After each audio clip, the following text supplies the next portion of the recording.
Good morning mga kamukha. So ayun, maaga nga pala kaming nagkita-kita dyan. Bali, time check, 3 a.m. pa lang ng umaga nyan.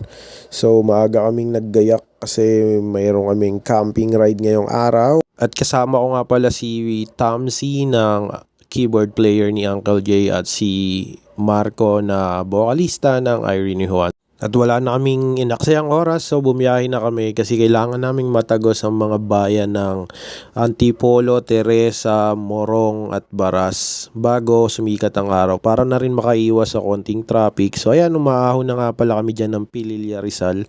Kung mapapansin nyo, bumubungad na yung mga windmill.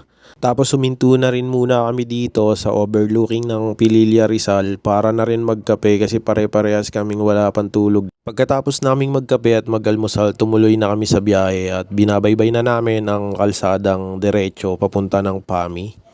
Hindi na nagtagal at narating na namin ang bayan ng Mahayhay, Laguna. Hinahanap nga pala namin dyan yung palengke para makapamalengke na at mabili na lahat ng kailangan namin dun sa falls para hindi na kami babalik. Pinili na lang din naming biling ulam is yung madaling lutuin at hindi mapapanis, so nag-adobo na lang kami ng manok dito para sa aming tanghalian. Agaw pansin nga tong mga manggang maliliit dito na binebenta dito sa palengke ng Mahayhay. Bubot pa kasi. Kapag nga papasok ka dito sa barangay ng Taytay, makikita mo dito yung magandang view ng Mount Banahaw. Ayan, kung makikita nyo, sobrang ganda niyan. Hindi ka rin maliligaw dito kasi bawat kantong dadaanan mo, meron silang signage kung saan yung tamang daan. At narating na namin ang barangay hall ng Taytay dito sa Mahayhay, Laguna. So dito ka na rin magbabayad ng entrance mo for 50 pesos per person. So pinagbabawal nila dito magdala ng mga babasaging bote. Tapos marami nga palang mag-aalok-alok sa'yo dyan ng mga pay parking. May konting-konting rough road nga lang pala na madadaanan dito bago pumasok sa Taytay Falls. So mas pinili naming magparking dito kasi mas malapit at marami kaming bitbit. Dito sa parking, nagbayad kami ng 20 pesos per motor. Paglalakad na nga pala kami niyan papunta sa Taytay Falls. So dito sa bungad, para sa mga walang baon, huwag kayong mag-alala dahil may mabibilang kayo ng mga merienda dito, gulay at mga lutong ulam dahil meron ding mga karinderya dito. So pwede kayong kumain dito. Dito nyo na rin pala ibibigay yung ticket na binayaran nyo ng 50 pesos dun sa may barangay. Mula dun sa entrance, maglalakad ka ng 5 to 10 minutes bago mo marating yung pinaka-falls. Nakakapagod pero siguradong matatanggal ang pagod mo sa ganda ng lugar. At presko at linaw at lamig ng tubig dito. Pinaniniwalaan din na nakakagamot ng mga karamdaman ng tubig dito. Kaya maraming may sakit din or may nararamdaman ang dumadayo rito para magtampisaw. Oh, ayan nga pala yung napili naming spot para pagtayuan ng tent na dala namin at saka ng hammock na mga dala namin. So medyo nahirapan lang kami magkabit ng hammock dito kasi sobrang tataba ng puno. Mahirap itali yung yung mga tali. Tapos nagpahinga muna kami sandali dahil sa 10 minutes na nilakad namin talagang napagod kami. Ayan, si Batong sa si Tamsi, bale tinatayo na nila yung mga tent nila.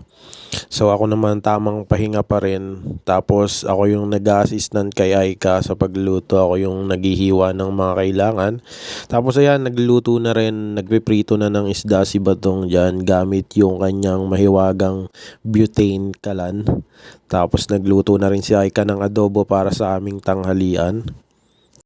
Ayun nga, pag naguhugas kami ng isda o di kaya nung mga lulutuin namin, bali hindi namin dinedirekta dito sa pinakatubig nung ilog kasi madudumihan kasi maraming naliligo. So ginagawa ko, umiigib akong ganyan ng tubig tapos doon ko hinuhugasan yung isda sa taas. Tapos kung mapapansin nyo, sobrang lamig ng tubig dito. Tignan nyo yung hawak-hawak kong bote. Para siyang galing sa ref. So kung may mga dala kayong soft drinks or kahit anong inumin, ilulubog nyo lang sa tubig, talagang lalamig. Tapos pagkatapos namin magtanghalian, wala na kaming inaksayang oras at naligo na kami. Tignan nyo ng mabuti kung gaano kalinaw ang tubig dito sa Taytay Falls. Ayun nga, sobrang na-enjoy ko yung paliligo dito sa Taytay Falls. Sobrang lamig ng tubig, sobrang tanggal talaga yung pagod namin sa biyahe. Sa sobrang linaw nga ng tubig dito mabobosohan ka na pag may sumisid. Tapos nung medyo pahapon na nga, merong bantay na lumapit sa amin. Tapos sinabihan kami na hanggang 5 PM lang daw ang Taytay Falls. So medyo nalungkot kami kasi ang plano namin dito is mag-overnight camping. So ayun, naghanap kami ng bagong spot at mga kamukha, abangan nyo kung saan yung bagong spot or yung susunod na.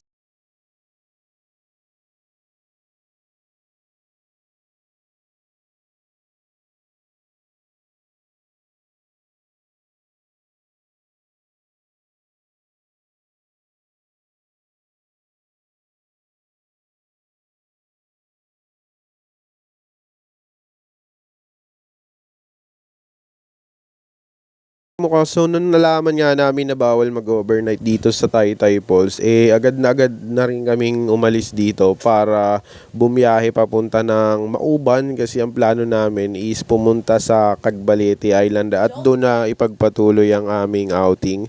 So inagahan naming umalis para umabot kami sa last trip ng bangka sa Mauban Port. Tapos tignan mo naman yan si Tamsi, talagang sobrang bait niya. Gusto niya pang kunin yung mga bagahe namin dito sa motor at sa kanya na lang daw isakay. Mula dun sa Mahayhay Falls, so babiyahe kami ng kulang-kulang 1 hour bago makarating sa bayan namin sa Mauban. So ayan si Tamsi, pinara ko siya dyan kasi tinanong ko siya kung inaantok ba siya kasi sobrang bagal niya talagang mag-drive. So sabi niya naman chill ride lang daw siya pero chill ride lang din naman kami. Tumatakbo lang kami ng 50 km/h dyan. So eto, malapit na kami sa Sampaloc. Talagang kahit lagi ko nang nadadaanan tong Sampaloc, gandang-ganda pa rin ako sa lugar na to. Tapos nakita ko tong mga labor na nakasakay dito sa may truck na elf na nagkakargayan sila ng mga coco lumber. Naalala ko lang nung nakatira ako dati dito sa Mauban. Sumasama ako sa ganyan. Nagkakarga kami ng coco lumber dun sa truck ng tito ko. Tapos yung 600 pesos pinaghahatian namin. So after 62 days, nakarating din kami dito sa mahal kong bayan ng Mauban. So ito nga pala, makikiparada lang kami dito sa Tiyumanding ng aming motor para magta-tricycle na lang kami papuntang Mauban Port, papunta ng Cagbalete Island. Tapos tamang-tama naman narinig ko may nagbabanda. Yung pala, meron palang event ngayon dito. So meron ditong prod na may tugtugan sila dito. May lineup ng mga banda. So tamang-tama makakapanood kami. Sa kasamang palad, sabi ng Tiyumanding ay hindi na raw kami aabot sa last trip ng papuntang Cagbalete Island dun sa Mauban Port. Kaya sabi niya na magstay na lang kami dito ngayong gabi sa kanyang kubo para bukas daw agahan namin ng 5 AM para makasakay kami sa first trip ng bangka papuntang Cagbalete Island. Nagluto-luto na rin kami dito, nagsaing na kami at nagluto ng ulam namin. Tapos meron ding maraming puno dito, so nagkabit na rin kami dito ng mga hammock namin para makapagpahinga. Tapos nagumpisa na nga yung event, so bumaba muna kami, tumagay muna kami ng konti dito para pampaantok. Pero hindi nagtagal ay bumalik na rin kami doon sa taas kasi kailangan nga naming matulog ng maaga kasi maaga kaming gigising para bumiyahe papunta ng island. Gumising kami ng 5 AM pero mga mag-aalas 6 na rin kami nakaalis dito sa Tiyumanding. Tapos binaba lang namin yung motor namin dito sa may bandang baba para may service kami paahon. Tapos makikiparada na rin kami dito ng motor sa Tiyumanding kasi para hindi na rin kami magbayad ng pay parking dun sa bayan. So ayan, lumabas na kami dun sa gate kasi mag-aantay pa kami ng tricycle na dadaan dito. Nandito na nga pala kami sa pinakabayan ng Mauban, malapit lang sa Mauban Port. So may nakita kami dito nagtitinda ng habhab. So pinatikim ko sa kanila yung habhab. So ito yung first time din nila na matitikman tong pansit na to at sobrang sarap na sarap sila. So natutuwa ako at nagustuhan nila yung habhab dito at nasarapan sila dun sa suka. First time daw nila makarinig na pansit na nilalagyan ng suka kaya na-amaze din sila. So ayun, gusto nilang balik-balikan daw talaga.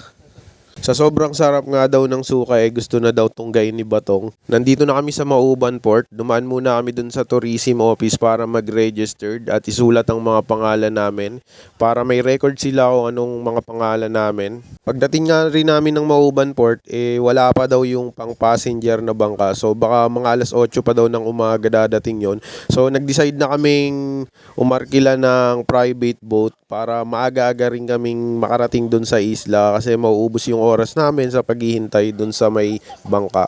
Ayan, sumakay na nga pala kami dito sa private boat. Operan lang kami dito ng 150 per head para sa boat ride going to Cagbalete Islands. Meron kaming less than 1 hour na biyahe bago makarating dito sa Cagbalete Island. At habang lumalapit na nga kami sa island, gumaganda na ng gumaganda yung paligid, gumaganda na yung tubig, umaasul na yung tubig, at matatanaw mo na yung white sand ng isla at magagandang puno ng pine trees. Finally, nakarating na kami dito sa resort na napili namin. So, sobrang ganda ng buhangin dito. Pinong white sand at yung mga puno ng pine tree sobrang yayabong. So, marami kayong makakabitan ng hammock dito. Tapos, pwede kayong mag-tent pitching dito. Meron lang bayad na 200. May entrance na 100 pesos. So, panalo na, sulit na ang inyong island adventure. Pagkadating nga namin, wala na kaming inaksayang oras at nagsiligo na kami ng dagat. So meron sila ditong floating cottages na ganyan na pwede kayong kumain. Tapos pwede nyong dalhin sa malalim tong cottage na to. Meron naman tong angkla. So ayan, sobrang enjoy na enjoy kami sa palig.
Nga pala yung oras at araw na pauwi na kami ng Maynila at baon na namin yung magandang memory dito sa Cagbalete Island.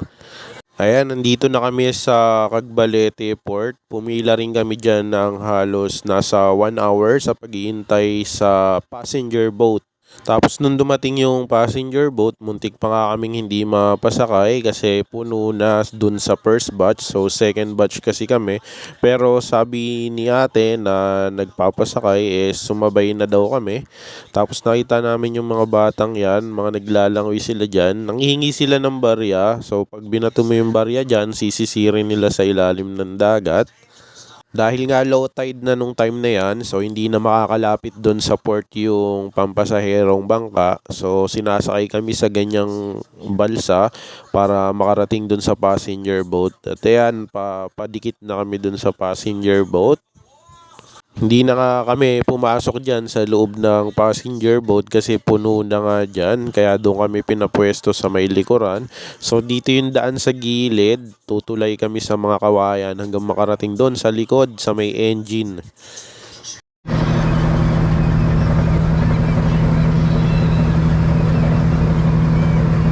Ayan, nakabalik na nga pala ulit kami ng Mauban at eto na yung oras na pauwi na kami ng Maynila. So magra-ride out na kami niyan. Mga bandang alas 5 na ng hapon yan.